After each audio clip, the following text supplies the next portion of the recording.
at The Truth Beneath the Rain. I stood alone at my mother's funeral, rain hammering down on the black umbrella I could barely hold steady. Eleanor Hayes, the woman who gave me life, who taught me to see beauty in architecture and strength in silence, was gone. Or so I thought. The cemetery was empty except for me and the gravediggers waiting at a respectful distance. My father, Douglas Hayes, the man who built Seattle's skyline, wasn't there. Instead, I got a text message that still burns in my memory. "Sorry, sweetheart, emergency meeting in Hawaii. We'll call later." My hands shook as I pulled out my phone and opened Instagram. There he was, Douglas Hayes, smiling on a Maui beach next to Miranda Thorne, his 32-year-old assistant. The caption read, "New Horizons." The photo was posted 20 minutes ago. While I stood in the rain saying goodbye to my mother, he was drinking Mai Tais and planning his future with a woman young enough to be his daughter. Rain mixed with my tears, and something inside me cracked open. But here's where the story gets stranger. Because 3 months ago, I witnessed something in my mother's art gallery that should have warned me. I walked in on Douglas and Eleanor in a screaming match. His face was red with rage as he bellowed, "It's the company's now. You signed the papers." My mother's voice trembled but held firm. "I signed nothing. The gallery is still mine." I should have asked more questions. I should have done something. Instead, I walked away convincing myself it was just another argument about money. I was wrong. If you're invested in this story, if you want to know how a daughter brings down her father's empire and saves her mother from the grave, please hit that like button and subscribe. Drop a comment telling me what you would do if you discovered your parent tried to murder someone you love. Your engagement helps me share these stories of survival and justice. Let me take you back to the beginning to understand how we got here. 3 years before that rainy funeral, I was Olivia Hayes, 28 years old, a licensed architect working in my father's shadow. Everything I achieved was because of the Hayes name, or so Douglas reminded me constantly. I designed buildings, but he took credit at board meetings. I created innovative, sustainable housing concepts, but his signature appeared on the blueprints. My mother, Eleanor, ran a modest art gallery in Pioneer Square, her sanctuary from Douglas's controlling nature. My parents' marriage was a business arrangement that had long ago lost any warmth. Douglas built his real estate empire, Hayes Development, through ruthless tactics and questionable deals. Eleanor found solace in her artists and her gallery. They lived in the same mansion overlooking Lake Washington, but existed in separate worlds. I was caught between them, trying to please a father who saw me as an extension of his brand and support a mother who quietly endured decades of emotional neglect. The warning signs were there if I had known how to read them. 6 months before her supposed death, Eleanor started losing weight. She complained of dizziness and heart palpitations. Douglas insisted she see his personal physician, Dr. Richard Kozlov, rather than her longtime cardiologist. "Kozlov is the best in the Pacific Northwest," Douglas declared. "Only the best for my wife." Eleanor was prescribed new medication for her heart condition. The pills came in an unmarked bottle with handwritten instructions. During this time, Miranda Thorne became increasingly present in our lives. She joined family dinners, sat in on meetings about the gallery, and somehow always appeared when Eleanor was at her weakest. Miranda would smile sweetly and offer to help, but her eyes held a calculating coldness that made my skin crawl. When I mentioned my discomfort to Douglas, he dismissed it. "You're jealous of a successful young woman, Brittany. That's beneath you." He called me Brittany when he wanted to diminish me, using my middle name like a weapon. The arguments between my parents intensified. Douglas wanted Eleanor to sign over her 41% stake in Hayes Development, the shares her family money had purchased when the company was just starting. Those shares were her insurance policy, her leverage, the one thing Douglas couldn't touch. Or so we thought. 2 months before the funeral, I visited the gallery late one evening. Eleanor was in her office staring at legal documents spread across her desk. Her hands trembled as she pointed to a signature at the bottom of a transfer agreement. "That's not my signature," she whispered. "But it looks so close. How did he do this?" I examined the documents. The signature was nearly perfect, but the capital E had a slightly different flourish than my mother's natural writing. Someone had practiced forging her name. "We need to call the police," I urged. Eleanor shook her head, fear evident in her pale face. "You don't understand what he's capable of, Olivia. I've seen him destroy people who stand in his way, competitors who suddenly lose financing, city officials who refuse to approve his projects and then face corruption charges. He has connections everywhere. I should have listened to that fear. I should have recognized it as a warning. Instead, I convinced myself that Douglas, for all his flaws, wouldn't hurt his own wife. I was naive, I was wrong, and I almost lost everything because of that mistake. The final weeks before Eleanor's death were chaos. The gallery received foreclosure notices, even though I knew my mother's payments were current. Her bank accounts were frozen due to alleged irregularities. Douglas offered to help to bail her out, but only if she signed the shares over to him. "It's just business, Eleanor," he said over dinner one night, his voice dripping with false concern. "Once we consolidate everything, I'll make sure you have an allowance. You'll never want for anything." An allowance. He wanted to reduce my mother to a dependent child. Eleanor refused, and Douglas's mask slipped for just a moment. The rage in his eyes was pure and terrifying. Then he smiled, patted her hand, and said, "We'll discuss this another time."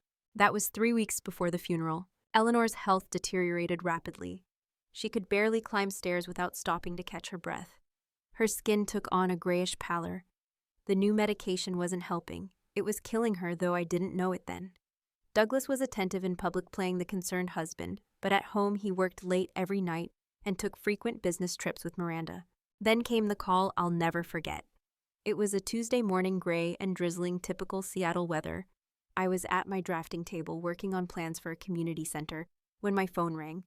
Douglas's voice was flat, emotionless. "Your mother had a heart attack last night. She didn't make it. The funeral is Friday." I dropped my coffee mug. It shattered on the hardwood floor, dark liquid, spreading like blood.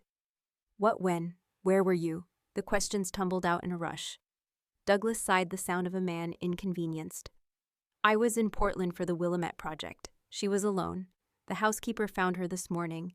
I'm handling arrangements. Just show up Friday at 2. He hung up before I could respond. I called my mother's phone. It went straight to voicemail. I called the house. No answer. I drove to the mansion, my hands gripping the steering wheel so tight my knuckles turned white. The gate was locked. The house was dark. A note on the door read, "Family requests privacy during this difficult time." I sat in my car in the rain and sobbed. My mother was gone and I hadn't been there. I hadn't protected her. The guilt consumed me. The days between that phone call and the funeral were surreal. Douglas handled everything through his assistant. Miranda called with details about the service, her voice professionally sympathetic, but her words rushed as if my mother's death was just another task to check off a list. "Small ceremony, immediate family only. Your father thinks it's best to keep it private given your mother's struggles." Struggles? My mother didn't struggle. She endured. There's a difference. I tried to see her body at the funeral home. Douglas denied the request. "Closed casket. She wouldn't want you to remember her that way." I pushed back, but he had legal authority as the spouse. I was shut out of even saying a proper goodbye. Friday came with torrential rain, the kind of storm that turned Seattle streets into rivers. I arrived at the cemetery early, hoping for a moment alone before whatever circus Douglas had planned. The grave was already dug, a gaping wound in the earth. The casket sat nearby under a tent, gleaming and expensive. Douglas spared no expense for appearances. 2 o'clock arrived. Then 2:15, then 2:30. I stood alone. No Douglas, no extended family, no friends of my mother, just me, the rain, and a coffin I wasn't allowed to open. That's when I checked Instagram and saw the photo. That's when the text came through. That's when I realized my father didn't just neglect my mother in death. He celebrated her absence. I wanted to scream. I wanted to open that casket and confirm with my own eyes that she was really gone. Instead, I stood, frozen water seeping through my coat, staring at my phone. In the background, I noticed a woman standing near a black SUV at the cemetery entrance. She was older, maybe 50, with gray streaked hair, pulled back in a tight bun. She wore scrubs under a raincoat. Our eyes met for a brief moment, and I saw something in her expression. Pity, recognition. Before I could approach her, she got in the SUV and drove away. The gravediggers finished their work efficiently. My mother was lowered into the ground. I threw a white rose onto the casket, whispered a goodbye that felt hollow and incomplete, and walked away. I didn't stay to watch them fill in the grave. I couldn't. Driving back to my apartment in Capitol Hill, I took a detour past my mother's gallery. What I saw made me slam on the brakes so hard the car behind me honked angrily. The gallery was gone. In its place, a massive banner stretched across the building. Hayes Luxury Properties, coming soon, exclusive downtown living. He hadn't even waited until she was cold. Douglas had already erased her life's work, replacing it with another monument to his greed. I sat in my car engine, running rain pounding on the roof, and pounded my fist on the steering wheel. "He can't do this," I shouted to no one. But he could. And he had. My apartment felt too empty that night. The walls seemed to close in. I made tea I didn't drink and tried to work on building designs I couldn't focus on. At 8 o'clock, Douglas called. No apology for missing the funeral. No explanation. Just business. "Brittany, we need to discuss some paperwork. Your mother's estate." His voice was crisp, efficient. He might have been discussing a real estate transaction, not his dead wife's belongings. "Can this wait?" I asked, exhausted. "I buried Mom today, alone." A pause, then colder than before. "Time is money, Brittany. Tomorrow morning, my office, 9 sharp." He hung up. I walked to my window, overlooking Lake Union. The storm had intensified. Lightning cracked the sky. Thunder rolled like artillery fire. I pressed my forehead against the cold glass and whispered, "I won't let him erase you, Mom. I promise." I didn't know how prophetic those words would be. Midnight arrived with another storm, this one inside my phone. A text message appeared from my mother's number. Impossible. I stared at the screen, my heart racing, wondering if I was losing my mind. The message was simple and terrifying. "Mom's not dead. Come to cemetery now." My first thought was cruel joke. My second thought was hacker. My third thought, the one that made me grab my keys and coat, was desperate hope. What if it's real? I tried calling the number. It rang once, then disconnected. Another text, "Hurry, come alone." I should have called the police. I should have told someone where I was going. Instead, I drove through the storm like a woman possessed, hydroplaning through intersections, not caring about speed limits or safety. The cemetery was 40 minutes away. I made it in 25. The gates, which should have been locked, stood open. My headlights cut through sheets of rain as I drove down the narrow access road. I parked near my mother's fresh grave and sat for a moment, trying to steady my breathing. This was insane. Dead people don't send text messages.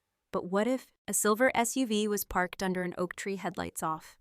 I approached cautiously, my hand on my phone, ready to dial 911.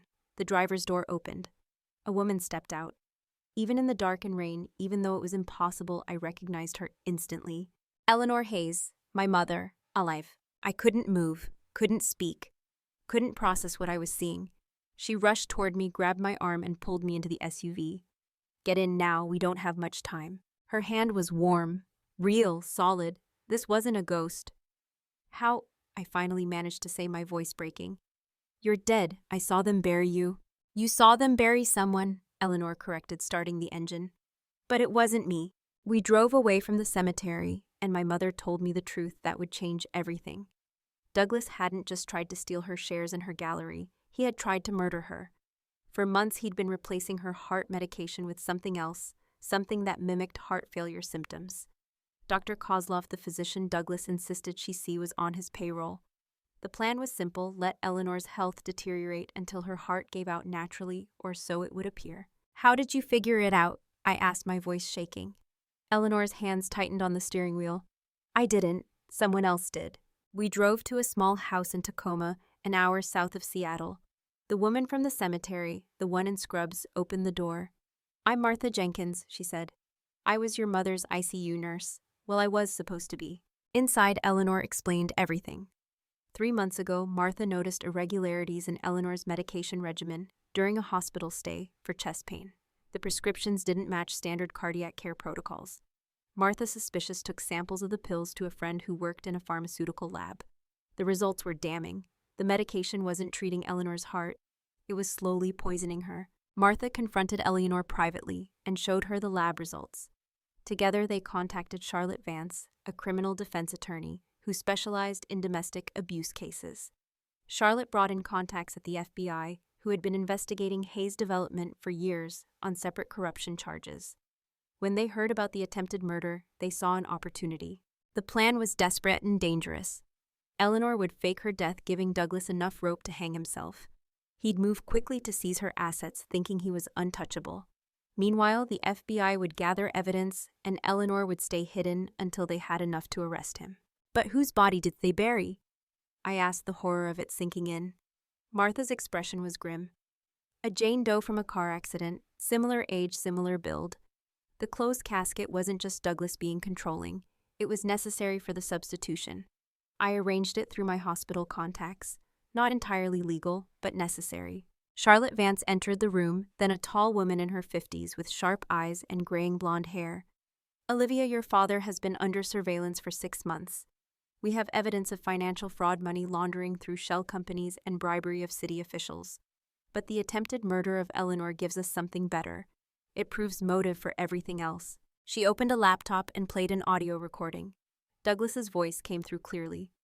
She's worth more dead than alive. The shares, the property, all of it. Miranda understands. This is about legacy. Then Miranda's voice equally cold. When Douglas, soon, Kozlov says another month, maybe 2. The heart medication will finish what nature started. I felt sick. My father, the man who taught me to ride a bike and took me to Seahawks games, was a murderer, or tried to be. Why didn't you tell me? I asked Eleanor. Anger and relief mixing in my chest. She touched my face gently. To protect you. If you knew I was alive, you'd have to lie to Douglas. He watches you closely, honey. He would have seen through any deception. We needed him to believe you were as fooled as everyone else. Charlotte pulled up security footage on her laptop. It showed Douglas entering Eleanor's hospital room alone late at night, 3 weeks before her supposed death. He approached her IV stand, looked around carefully, and switched out a medication bag. This is attempted murder, Charlotte said.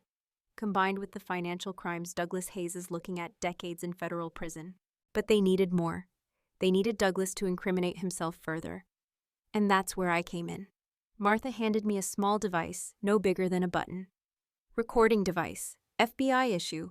Wear it tomorrow when you meet with Douglas. Let him talk about the estate, the shares, the gallery. We need him to admit what he did. He'll be suspicious, I said. He always is. Charlotte nodded. Probably, but he also thinks you're weak, that you'll cave to his pressure. Use that. Play the grieving daughter who just wants everything to be over. I looked at my mother, alive and well despite everything Douglas had done.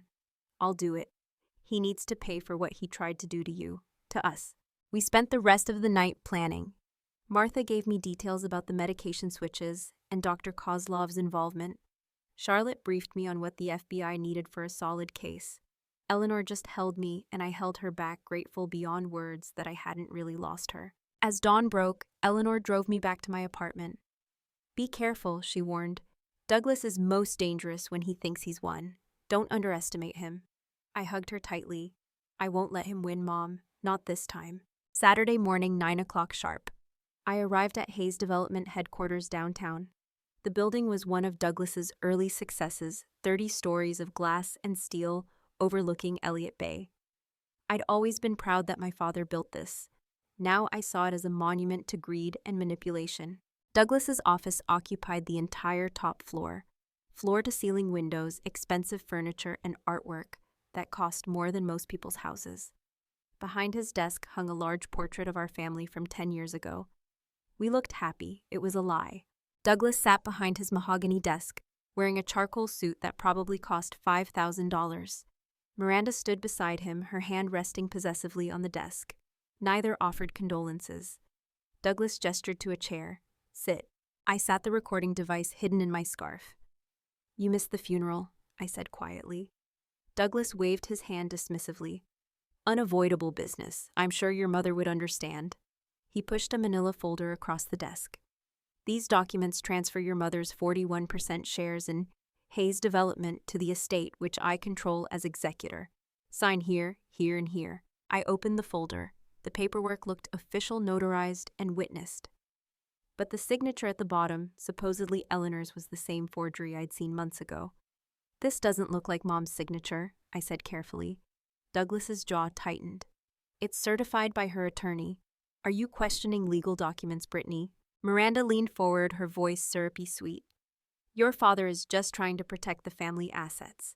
Your mother would want this. I looked up at Miranda. She was beautiful in a calculated way, everything styled and positioned for maximum effect. Did you know my mother well? I asked. Miranda smiled, but it didn't reach her eyes. I admired her from a distance. Douglas spoke of her often. Liar. Douglas never spoke about Eleanor except to complain about her stubbornness or spending. I need time to review these, I said, closing the folder. Douglas stood abruptly. Time your mother is barely cold and you're worried about paperwork details. This is about preserving what I built, what we built as a family. What you built on Mom's family money, I corrected, surprising myself with my boldness. The 41% came from the Winchester inheritance.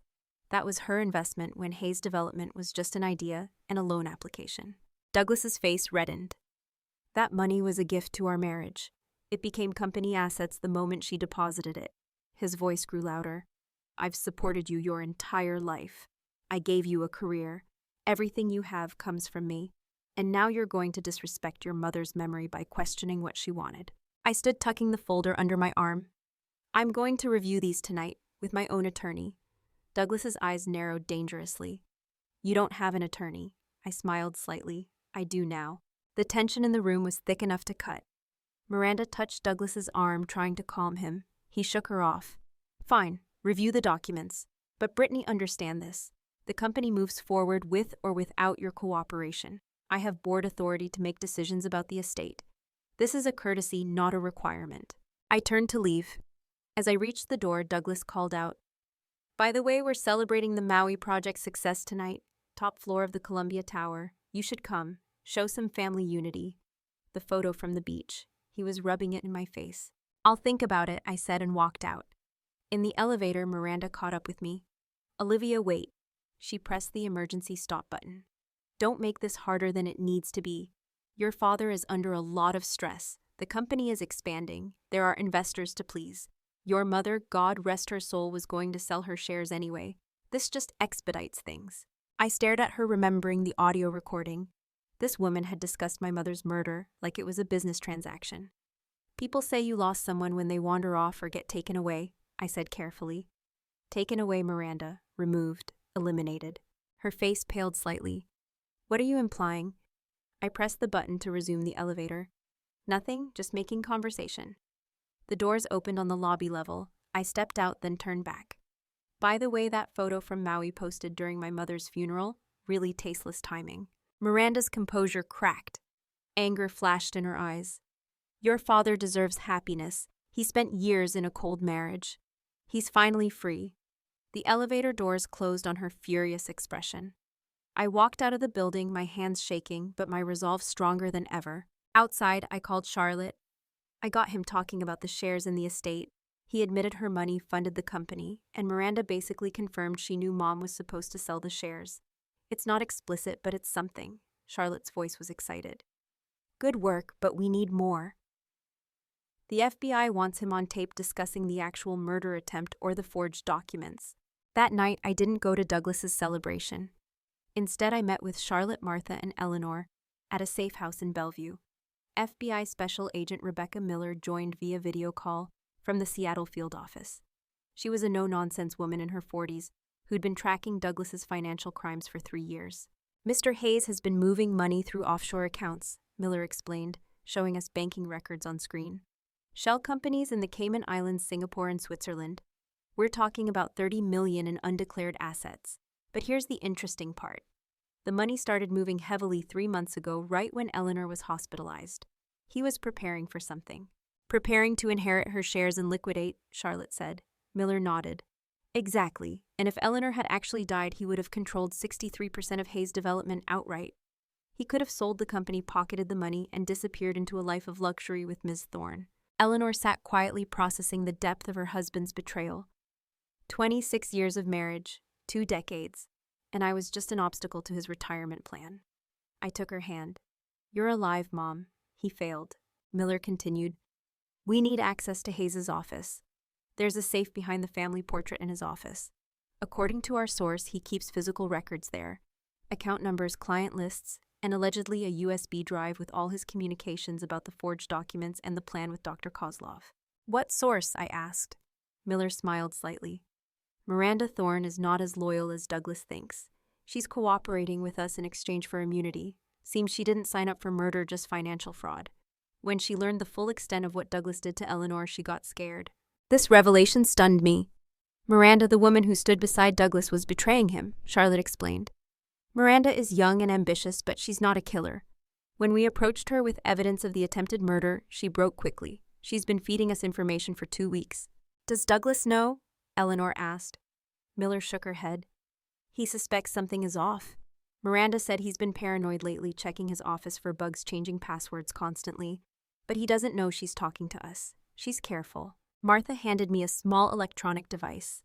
This will disable the security cameras in Douglas's office for exactly 8 minutes. After that, they reset. You'll need to be fast. I looked at the device, then at the faces around me. You want me to break into his office and crack his safe? You're the only one who can, Charlotte said. You're his daughter, you have building access, security knows you. And more importantly, you know the code to his safe. I blinked. I don't know his safe code. Eleanor smiled softly. Yes, you do. It's April 27th, 1987, my birthday, and the year he founded Hayes Development. He's arrogant enough to think no one would figure that out. The plan was set for Sunday night. Building security was minimal on weekends. Martha would create a diversion by calling in a false medical emergency at a Hayes property across town, pulling security resources away. Charlotte would monitor police scanners. Eleanor would wait with Agent Miller at the FBI field office, and I would get the USB drive. Sunday arrived too fast. I spent the day memorizing the office layout, reviewing the timing, and trying not to panic. At 7 in the evening, I drove downtown. The Hayes Development building loomed dark against the sky, only emergency lighting visible. I parked in the underground garage and took the elevator to the 30th floor. My keycard, which Douglas had never deactivated, granted access. The office was dark, except for the city lights filtering through the windows. I moved quickly to Douglas's desk, activated Martha's device, and watched the security camera light blink off. 8 minutes. The family portrait was heavier than expected. It swung aside on hidden hinges, revealing a wall safe. I punched in the code 042787. The safe clicked open. Inside were stacks of documents, several passports with Douglas's photo, but different names, and a small black USB drive labeled confidential. I grabbed the USB drive and photographed the passport pages with my phone.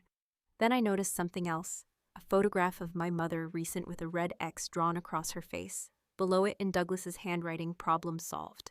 My hands shook with rage. This wasn't just about money, this was personal hatred. Douglas didn't just want Eleanor's shares, he wanted her gone, erased, eliminated from his perfect life. I was copying files from the USB to my phone when my own phone buzzed. A text from Douglas. Did you really think I wouldn't notice, Brittany? Below it, a notification. Douglas Hayes is at Hayes Development. Parking garage entry logged 2 minutes ago. Panic flooded my system. He was here. I shoved the USB back in the safe, closed it, repositioned the portrait.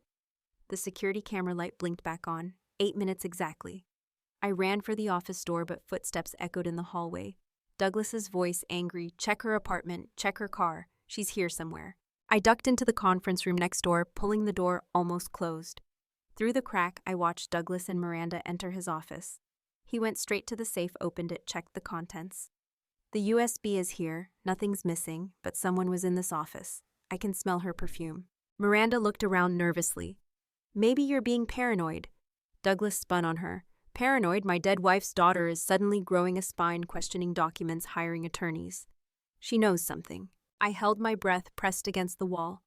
The service hallway. I designed this building's renovations 5 years ago. There was a maintenance access corridor that ran behind the executive offices, originally for HVAC work. It connected to the service elevator, if I could reach it without making noise. I waited until they moved deeper into the office, then slipped out of the conference room. The service door was 30 feet away, but it felt like miles. My footsteps sounded impossibly loud on the marble floor. Behind me, Douglas said, "What was that?" I reached the door, yanked it open, and ran. The service corridor was dark and cramped. Behind me, Douglas shouted, "She's here! Block the elevators!" I ran harder, bouncing off pipes and electrical boxes. The service elevator was at the far end. I could hear them coming. The elevator doors opened. I jabbed the button for the parking garage. As the doors closed, I saw Douglas round the corner, his face twisted with fury. "Stop that elevator!" he screamed. Too late, I was gone. In the parking garage, I sprinted to my car. As I peeled out, I saw Douglas and Miranda emerge from the building. He was on his phone, probably calling security or worse. I drove aimlessly for an hour, making random turns, doubling back, making sure no one followed me. Finally, I parked outside a 24-hour diner in Georgetown and called Charlotte. I got the photos, but Douglas knows someone broke in. He's looking for me. Charlotte's voice was calm. Come to the safe house, now. Don't go to your apartment. Don't contact anyone else. Just come here. The next morning, I woke to 17 missed calls from Douglas and 32 text messages. They started concerned. Where are you? Are you okay? They progressed to demanding, answer your phone. This is unacceptable. And they ended with threats. If you've done something stupid, there will be consequences. I showed the messages to Agent Miller, who is now at the safe house full-time. She grimaced. He's escalating. That's good and bad. Good because he's making mistakes. Bad because he's getting dangerous. She pulled up financial records on her laptop. Since yesterday, Douglas has liquidated $4 million in accessible assets. He's preparing to run. Or preparing to eliminate problems, Martha said darkly. Miller nodded. We've assigned protective details to everyone involved. Olivia, you can't leave this house. Douglas has connections with people who would hurt you if the price is right. The next 3 days were tense. My apartment was broken into, though I wasn't there. My car parked downtown was vandalized. My bank accounts were frozen due to alleged irregularities that I knew were Douglas's doing. He was using every resource to intimidate me into submission. Then Charlotte got a call from Aunt Susan, my mother's sister. She'd been contacted by Douglas, asking her to sign papers declaring me mentally unstable, requiring a psychiatric evaluation, and possibly guardianship. Susan thankfully refused and immediately called Charlotte. What's happening? Susan demanded. First, Eleanor dies now. Douglas wants to lock Olivia away. This doesn't feel right. We decided to bring Susan into the plan. She deserved to know her sister was alive, and we needed her as an ally. When Eleanor appeared at the safe house, very much not dead, Susan collapsed into a chair in shock. After the initial tears and explanations, Susan became our fiercest advocate. That son of a bitch tried to kill you, Susan said, her voice shaking with rage. And he would have gotten away with it. Eleanor nodded. He nearly did. If not for Martha and Charlotte, I'd be actually dead, and Douglas would be on a beach somewhere with Miranda living off my family's money. Agent Miller presented our case. We have audio of Douglas discussing the murder plan. We have medical evidence of the medication tampering. We have financial records of money laundering and fraud. We have Miranda's testimony, and we have the forged documents. What we need is to catch him in the act of using those forgeries, or making another move against Olivia or Eleanor. The trap was set for the following Tuesday. Douglas called a family meeting at Susan's house, claiming he wanted to resolve things. Family unity, he said on the phone to Susan. We've all been through trauma. Let's handle Eleanor's estate together as a family should. Susan agreed to host the meeting. FBI agents would be nearby. Charlotte would be present as my attorney, and Eleanor would be hidden in an upstairs bedroom, listening to everything. The goal was to get Douglas to admit what he'd done or produce the forged documents in front of witnesses. Tuesday arrived cold and drizzling. Susan's house in Madison Park was a classic craftsman with a view of Lake Washington. Douglas arrived with Miranda and 2 men I didn't recognize. Lawyers, probably. Susan greeted them coolly. Douglas, Miranda. No warmth, just formality. We gathered in the living room. Douglas played the role of concerned father beautifully. Brittany, I'm worried about you. You've been erratic since Eleanor's death. Missing work, not answering calls, wild accusations about documents. I think you need rest, professional help. I remained calm. I'm grieving. That's not a mental illness. One of the lawyers spoke up. Miss Hayes, your father has reason to believe you're not capable of handling your mother's estate affairs. He's petitioning for temporary guardianship for your own protection. Charlotte interjected sharply. That petition was filed this morning without notice to my client. It's procedurally improper and will be challenged. The lawyer smirked. Your client is living in a motel. Her apartment has been abandoned. Her bank accounts are frozen. These are signs of instability. Her bank accounts are frozen because her father abused his financial connections, Charlotte countered. We have evidence of improper holds placed on legitimate accounts. Douglas held up his hands. Let's not fight. Susan, surely you see Brittany needs help. Susan looked at her brother-in-law with contempt. What I see is a man who missed his wife's funeral to vacation with his mistress. What I see is a pattern of control and manipulation. I won't sign anything that gives you more power, Douglas. Douglas's mask cracked. This is exactly why Eleanor never trusted your family. Always judging, always interfering. She was weak just like you. Susan stood. Get out of my house. Douglas laughed a cold sound. Your house. This house was financed by a loan from Hayes Development. I could foreclose tomorrow if I wanted. Don't forget who controls the money in this family. Is that a threat? Susan asked. Douglas stepped closer to her. It's a fact. Eleanor learned what happens when people don't cooperate. She fought me on the shares on the gallery. Look where that got her. The room went silent. Charlotte looked at me, eyes wide. He'd just admitted it. Agent Miller was listening on a wire. We had him. I stood slowly. What do you mean, Dad, look where that got her? Douglas realized his mistake too late. I mean, she died stressed and unhappy. If she just signed the papers like I asked, maybe her heart wouldn't have given out. Her heart was fine until you started poisoning her medication. I said quietly. Douglas went very still. What did you say? I pulled out my phone, played the audio recording. His voice filled the room. She's worth more dead than alive.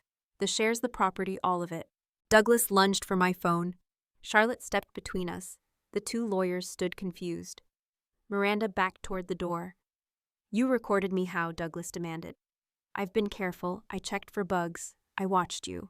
You watched me, I agreed. But you didn't watch Mom carefully enough. She survived, Douglas. Eleanor is alive. His face went white. That's impossible. I saw the death certificate. I arranged the funeral. At that moment, Eleanor walked down the stairs. Susan gasped. The lawyers froze. Miranda whispered, Oh my God, I'm at that. Douglas looked like he'd seen a ghost. In a way, he had. Eleanor stood at the bottom of the stairs, dignified and strong. You tried to kill me, Douglas. For money, for shares, for a life with her. She gestured at Miranda. 26 years of marriage and I was worth more to you dead. Douglas's shock turned to rage. He moved toward Eleanor, his hands raised. You bitch. You ruined everything. This was supposed to be over. Agent Miller and 3 other FBI agents burst through the front and back doors, simultaneously, guns drawn. FBI hands up Douglas Hayes, you're under arrest. The next few minutes were chaos. Douglas was handcuffed and read his rights. The lawyers backed away, claiming they knew nothing about any crimes. Miranda was crying, pleading that she had cooperated. Susan held Eleanor, both of them shaking. I stood in the center of the room watching my father being led away.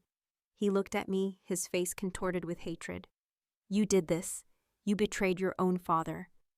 I met his eyes without flinching. No, Dad, you betrayed your family, you betrayed Mom, and you betrayed yourself. Agent Miller approached with a thick folder. We've got everything, the medication tampering, the forged documents, the shell companies, the money laundering. And thanks to what just happened, we've got attempted murder conspiracy and witness tampering on tape. Douglas Hayes is going away for a very long time. The trial took 6 months to prepare.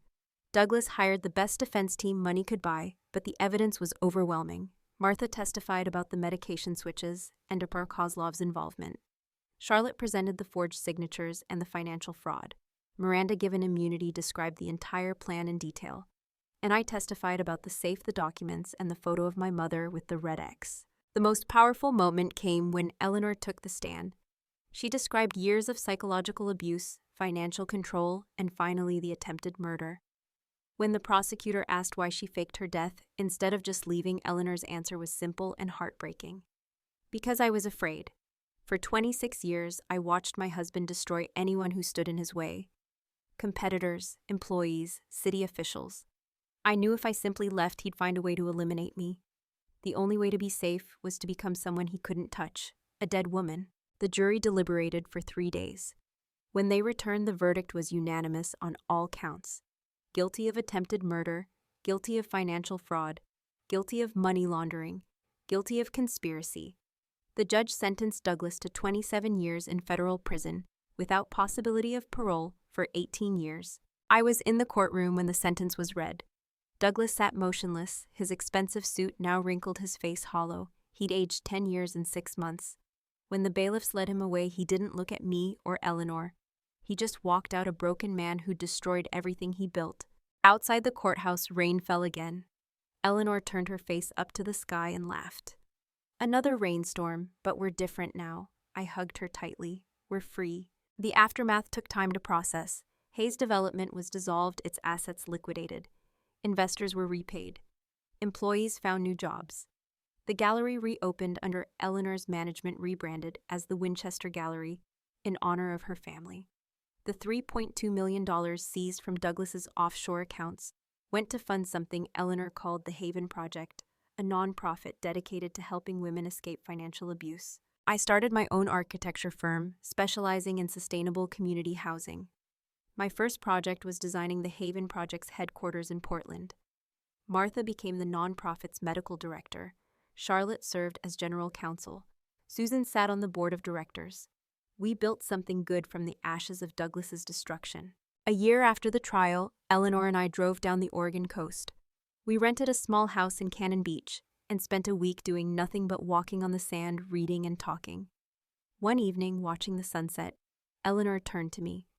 Douglas taught you that power meant ruthlessness, but you learned the difference between power and strength. I thought about that. Power is controlling others. Strength is controlling yourself.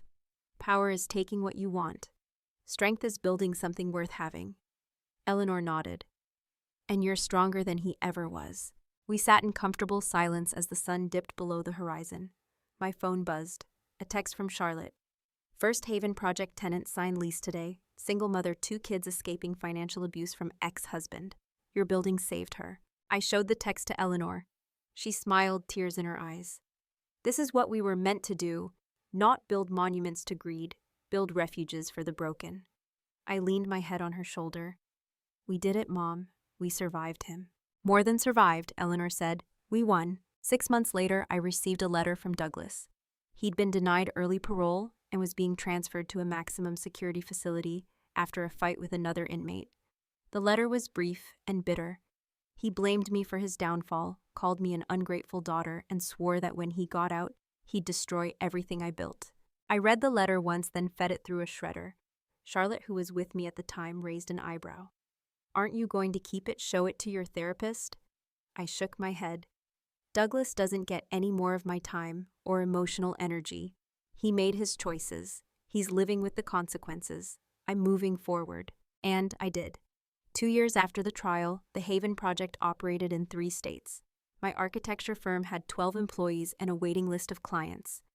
Eleanor's gallery showcased emerging artists and donated 10% of all sales to abuse prevention programs. We were building a legacy based on healing, not harm. Sometimes I still think about that rainy night at my mother's funeral, the shock of Douglas's betrayal, the desperate hope when I received that midnight text, the surreal moment of seeing my mother alive. If someone had told me then that I'd not only survive but thrive, I wouldn't have believed them. The grief and rage were too consuming. But here's what I learned. Toxic relationships, especially with family, trap you in a cycle of hope and disappointment. You keep thinking if you just try harder, sacrifice more, be better, they'll change. They won't. People like Douglas don't change because they don't think they need to. They've built their identity on control and dominance. Challenging that threatens their entire worldview. Breaking free isn't about winning or revenge. It's about recognizing your own worth isn't determined by their approval. For decades, I measured my success by whether Douglas was proud of me. When I designed a building, I waited for his validation. When I made a decision, I anticipated his criticism. I existed in reaction to him. The moment I chose Eleanor over Douglas's approval, everything shifted. I started making choices based on my values, not his expectations. I built relationships on mutual respect, not obligation. I created work that mattered to me regardless of what impressed him. The freedom was terrifying at first. Then it became exhilarating. If you're in a toxic relationship, whether with a parent, partner, or friend, know this. You deserve respect. You deserve honesty. You deserve to be valued for who you are, not what you provide. If someone treats you as an obstacle or a resource rather than a person, they don't love you. They love what you do for them. There's a difference. Leaving is hard. It means facing the unknown. It means accepting that someone you love is incapable of loving you the way you need. It means rebuilding your life without them. But staying in toxicity will slowly kill everything good inside you. Your confidence, your joy, your sense of self. You'll wake up one day and not recognize the person in the mirror. Eleanor almost died because she stayed too long, hoping Douglas would change. I almost lost myself trying to earn his approval. We both learned painfully that some people will only change when forced by consequences, not persuaded by love. And even then, they often just learn to hide their behavior better. The Haven Project exists because we weren't the only ones trapped. Thousands of women, men, and children live in situations where love is weaponized, where money is used as control, where emotional manipulation keeps them from leaving. Our story isn't unique, it's depressingly common, but it doesn't have to be permanent. If Eleanor at 62 could fake her own death and start over, you can leave too. If I could stand up to a father who controlled every aspect of my life, you can set boundaries too. It won't be easy. There will be moments of doubt, fear, and guilt. But on the other side is something Douglas never gave us: peace. Today, I live in a modest house in Portland with a view of Mount Hood. My mornings start with coffee on the porch, not checking Douglas's mood to determine my day. I design buildings that serve communities, not profit margins. I have relationships based on genuine connection, not transactional value. I'm free. Eleanor lives nearby. We have dinner twice a week, sometimes at her place, sometimes at mine. We talk about art, architecture, politics, everything except Douglas. He's a closed chapter. We don't hate him. We don't miss him. We simply don't think about him. Sometimes Susan joins us and we laugh about the absurdity of it all. How we thought we needed Douglas's approval or permission. How we walked on eggshells to avoid his anger. How we made ourselves smaller to accommodate his ego. In retrospect, it seems impossible we tolerated it so long. But that's how toxic relationships work. They normalize the abnormal gradually until you can't remember what healthy looked like. Martha and Charlotte are family now too. We celebrate holidays together, vacation together, text stupid memes and serious concerns with equal frequency. They saved our lives, not just by helping fake Eleanor's death, but by showing us what real support looks like. They asked nothing in return except the chance to help. That's love. That's family. Last month, a young woman came to the Haven Project. She was 25, escaping a boyfriend who controlled her finances, monitored her movements, and isolated her from friends. When I met with her, I saw myself a decade ago, trying to please someone who would never be pleased, sacrificing everything for someone who saw her as property. I told her my story, not the sensational parts about faking death and FBI investigations, the personal parts, how I felt worthless without Douglas's approval, how I believed his version of me over my own, how I thought love meant enduring pain. She cried, and so did I. Then she said, "But you got out. You're okay now." I looked at her, this brave young woman starting over with nothing but hope. I'm better than okay. I'm free. And you will be too. She's living in one of our buildings now, working at the gallery, taking classes at Portland State. She's building a life. Last week, she told me she went a whole day without thinking about her ex. It felt weird, she admitted. Like I forgot something important. You didn't forget, I told her. You're learning that he was never important. You are. She smiled, and I saw hope in her eyes. The same hope Eleanor saw in mine 2 years ago when I stood in that Tacoma house learning my mother was alive. This is the legacy I choose. Not buildings or businesses, though those matter. The legacy is every person who finds safety in our project. Every woman who discovers her worth isn't defined by an abuser. Every family that escapes financial control. That's the monument Eleanor and I are building. One that honors survival, celebrates strength, and offers hope. Douglas sits in prison, clinging to the belief he's the victim. He'll probably die thinking we wronged him, that his family betrayed him. The truth is too painful for him to accept. He destroyed himself. We just survived long enough to watch it happen. So if you're reading this and seeing yourself in my story, if you're trapped in a relationship that diminishes you, if you're sacrificing yourself for someone who demands more, hear this. You are worth more than they tell you. You deserve better than they give you, and you have the strength to leave even when it feels impossible. Start small, set one boundary, say no to one demand. Save $1, make one plan. And when you're ready, when you've gathered your courage and your resources, walk away. Don't announce it. Don't negotiate it. Just leave. There are people ready to help. Organizations like ours, attorneys like Charlotte, medical advocates like Martha, friends like Susan. You're not alone. The day I drove to that cemetery at midnight, I thought I was chasing a ghost. Turns out I was running toward freedom. The text that brought me there changed everything. Not because it brought my mother back from the dead, but because it showed me someone cared enough to save her. And in saving Eleanor, they saved me too. Your midnight text will come differently. Maybe it's a friend asking if you're okay. Maybe it's a counselor offering resources. Maybe it's your own inner voice finally saying enough is enough. Listen to it, trust it, act on it. Because on the other side of fear is everything you deserve: peace, safety, joy, yourself. My phone is ringing. It's Eleanor, probably asking about dinner plans. Before I answer, I look around my home. Plants by the window, books I chose, art I love, a life I built. No one can take this from me because it's mine, finally, truly mine. I answer the phone. Hey, Mom. Her voice is warm. I found the most incredible sculptor today. Nigerian artist, amazing abstract work. We need to feature her in the next show. We talk for 20 minutes about art and logistics and what to have for dinner Sunday. Normal conversation, easy conversation, free conversation. When we hang up, I walk to my desk and pull out a photo. It's from 2 years ago, the day Douglas was sentenced. Eleanor and I stand on the courthouse steps in the rain. We're not smiling. We look exhausted, traumatized, uncertain, but we're standing together and we're alive. That's enough. I place the photo back in the drawer and return to my current project. I'm designing a community center for Haven Project residents.